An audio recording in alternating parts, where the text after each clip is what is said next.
One thing we know about God the Holy Spirit is that He has spoken throughout history to His people.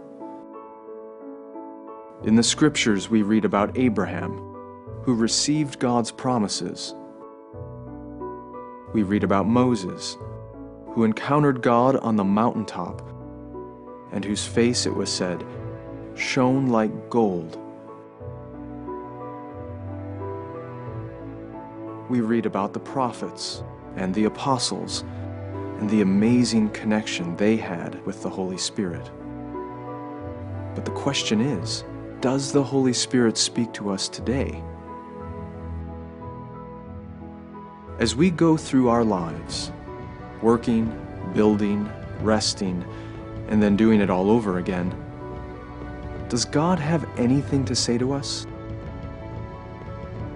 And if the Holy Spirit speaks, why isn't it more obvious? Certainly God can and does speak in dramatic ways to different people at different times.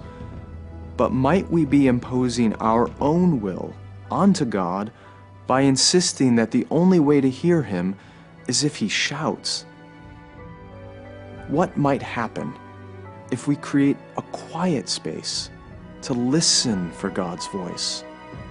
What is the possibility that the Holy Spirit might speak to us if we humbled ourselves and simply asked Him, in whatever way He will, to speak? Would He answer?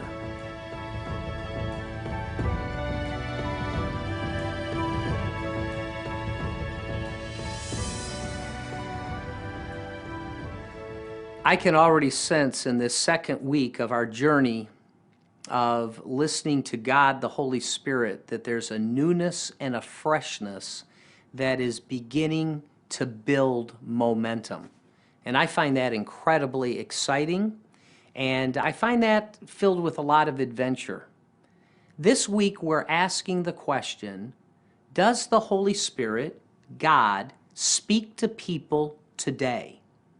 Last week, we had the question, is the Holy Spirit God? And we answered that with 100%. And when we ask the question, does the Holy Spirit God speak to people today? I'm going to come back with the same response. 100%. He speaks to people today. He speaks to you, He speaks to me, and He speaks to us. 100%. The thing is sometimes we may not recognize when God speaks. We anticipate that God is going to rent an airplane, have a banner behind it, and when we're sitting in a football game or a baseball game, He's going to send us a message. God does not often speak that way. In fact, God normally speaks in whispers. He speaks and He breathes into our life very firmly, but it's quietly with a whisper. He cares about our family situation. He cares about our relationships, our spiritual progress. He cares about how we live our life in our acts of service. His whispers are there. Listen, He's whispering.